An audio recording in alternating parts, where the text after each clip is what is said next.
Hi, wow, life, another video, another share guys, another POV. Guys, hindi pa ako nagsisimula pero kinilig na ako at natawa na ako dahil dito sa live ni Kalingap Ian, birthday sa lubong niya. Happy birthday sa kanya today. Merong isang pabebe dito.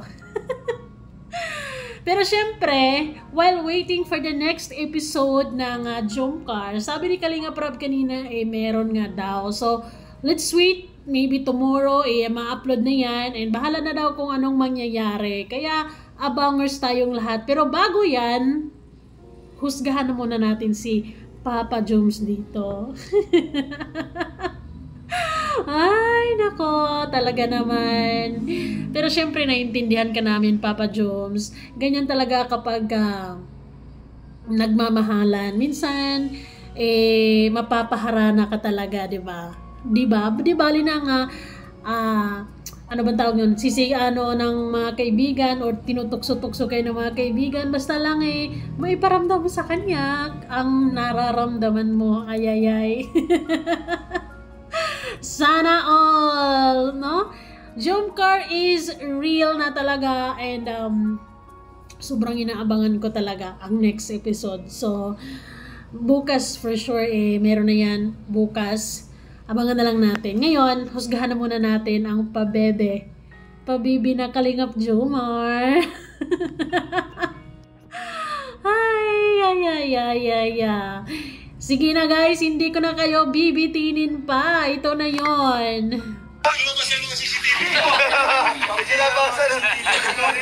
May mga CCTV ka, CCTV. So yes, sobrang naging masaya ang selebrasyon ng birthday ni Kalingap Ido. Siyempre kasama na dyan ang mga halos lahat ng Kalingap boys or lahat ba andyan nakiselebrate, no? Parang nasa isang resort sila.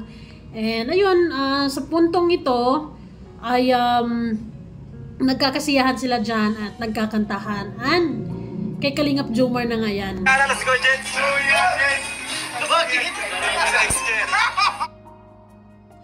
Oh. Kakanta na yung binata natin, guys.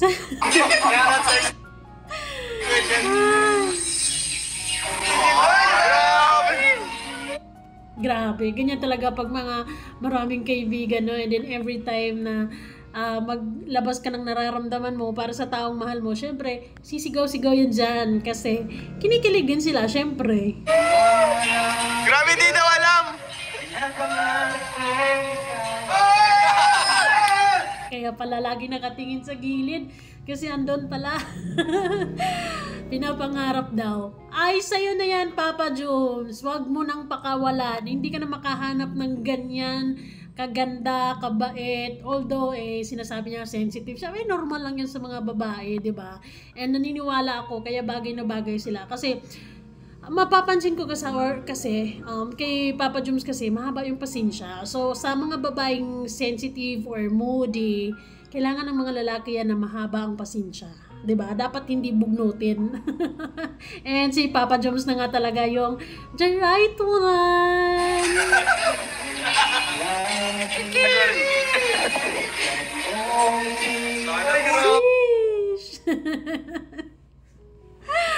Ay, 2 araw nga lang siya doon sa kanila guys kasi nga nag-iminamay din na nga daw siya, so bilis niya umuwi.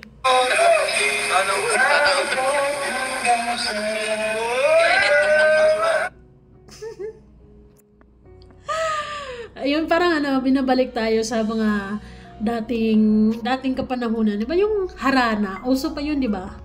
Ngayon, ayun, harana na rin yan. Parang nambablush ata si Baby Carla. Yung CCTV lantaran. Lantaran CCTV.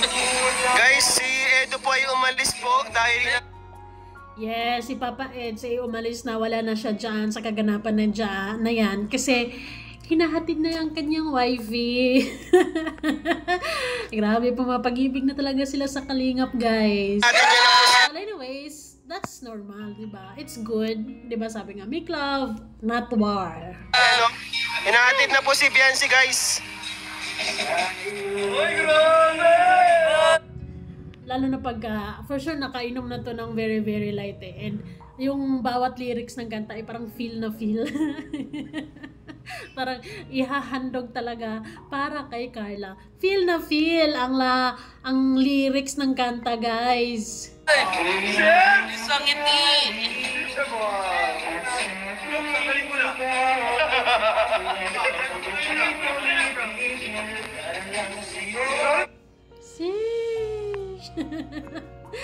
Pinapahaba lalo yung buhok ni Carla eh, oh.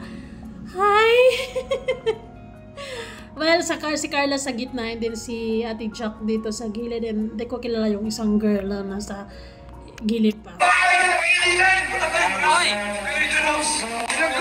Ma'am Jocelyn, salamat po. Jocelyn,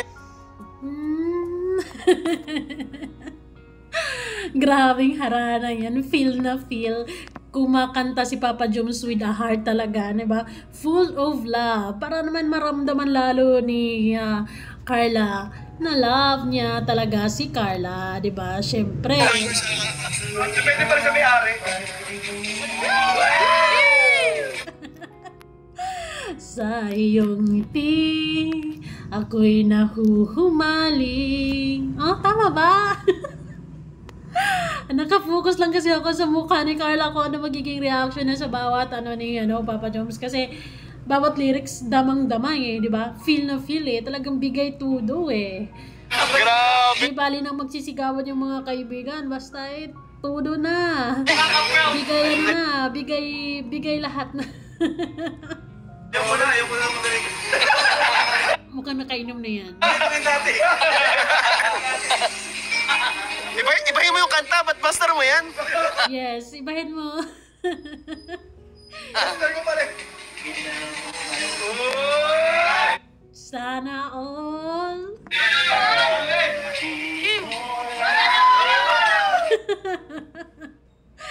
Si Carla hindi ata makakatulog. Hindi ata makakatulog diyan ah.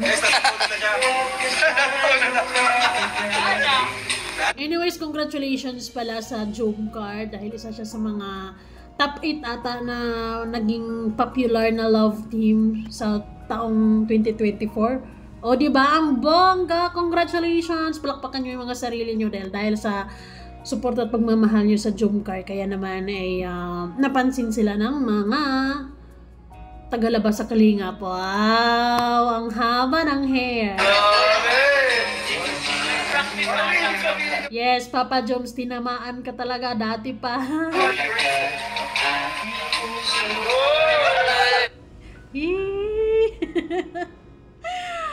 Late na din kasi ata yan, mga around 11 or 12 or 1, something ganun.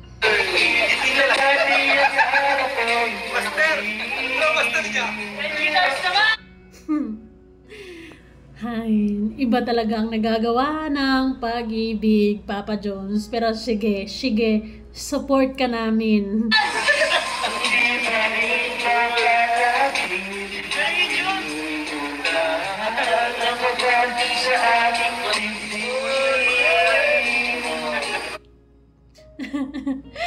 Feel na feel, diba? Ramdam na ramdam yung bawat lyrics ng kanta. Magiging magiging mas makahulugan kasi ang bawat lyrics ng kanta, lalo na pagka dedicated to someone special, 'di ba? Lalo na kapag dedicated. Like for example, kay Papa Joms, dedicated niya kay Carla, kaya talagang mas nagiging times 2, times 3 ang pagiging meaningful ng bawat lyrics ng kanta. Grabe! Ma'am Kayna, salamat po Ma'am Kayna. Shoutout po kay Ma'am Kayna at Mosam Pinas. Sobrang na-appreciate ko. Salamat. Ano ba yan? Ituloy mo na lang, Papa Joms. Sige. Yung cake. God bless you. God bless you all.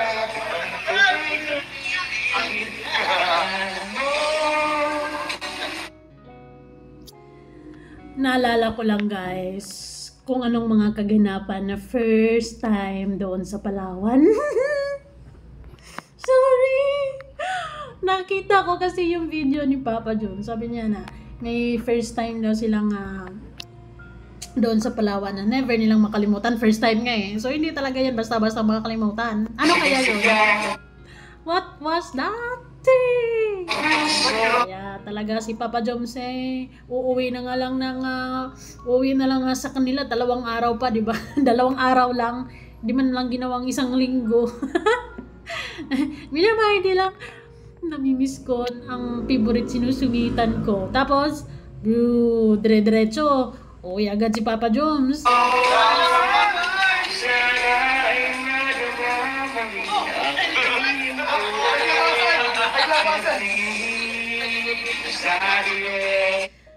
Five years from now, kung talagang malabanan nila ang lahat ng mga pagsubok, mga issues, lalo nandito sila sa Sukmid, magkatuluyan ng Danjoy, magkatuluyan ang Jungkan, magkatuluyan ng Edsi.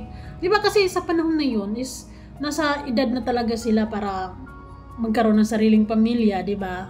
5 years from now, pwede na. So, syempre, may mga bago na namang love team sa Kalingap Prop dyan, and we don't know. Actually, I don't have clue kung anong mangyayari. Kung manatili ba sila sa YouTube, depende kung sapat na yung ipon, gano'n. Pero, sana manatili sila sa YouTube para sumasubaybayan natin ang mga kaganapan, di ba? Kung ilan na yung magiging, kung paano sila as one family. Grabe yung mga kaibigan eh.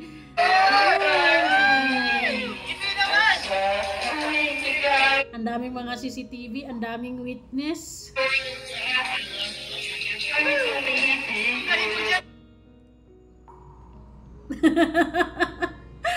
Hi! Hindi tuloy makatulog si Carla.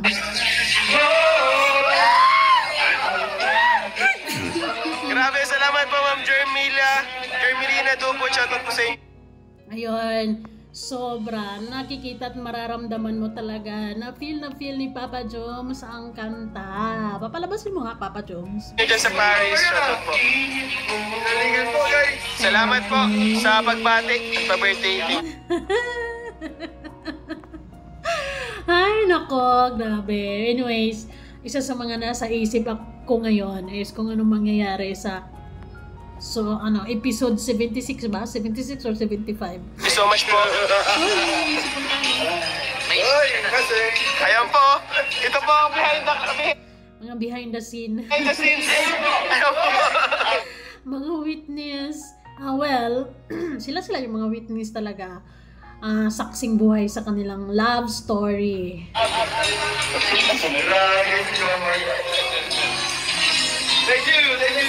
Ayun, hindi na pinapakita ni Kalingap Ian ang mga susunod na kaganapan, pero meron akong nakuha. Dito natin makikita yung pagiging pabebe ni Papa Joms. I can imagine how gentle he is kapag silang dalawa lang. At the same time, makulit. Oops, kalma. Kung saan sana napupunta yung isip natin.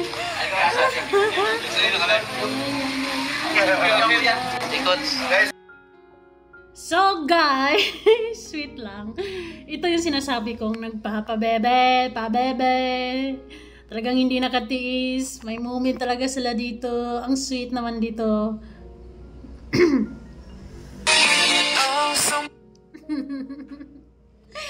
Ay, lumabas ka na kasi.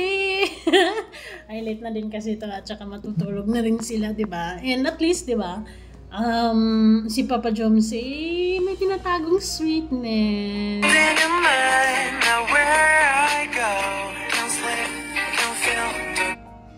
Parang ano, diba? Ang lapit nyo na si Seth isa, pero parang ang layo. Pero di hadlang ang glass. Pabibi dito si Papa Joms.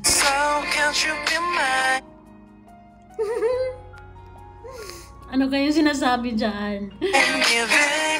Tapos mangingipata ng kiss. Umupo talaga sa sahig, guys. Grabe naman yan. Hindi na kontento sa isang harana, guys. Talagang lalapit. Wait lang, may ano, panguso, may panguso.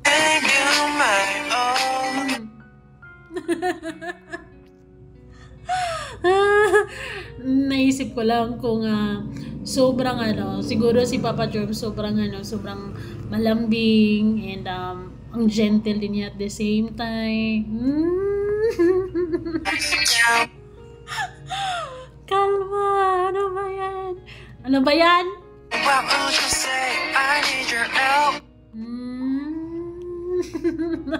Paano naisip niyo yan?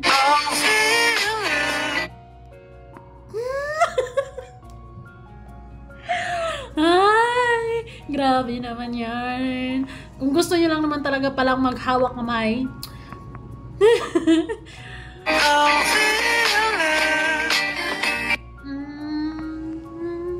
Sana all. So, ayun guys. Ay. Ayun, masaya ako sa dalawa na kahit naman na dati pa dumaan naman sila sa mga pagsubok pero nanindigan sila, lalo na si Papa Jones, di ba?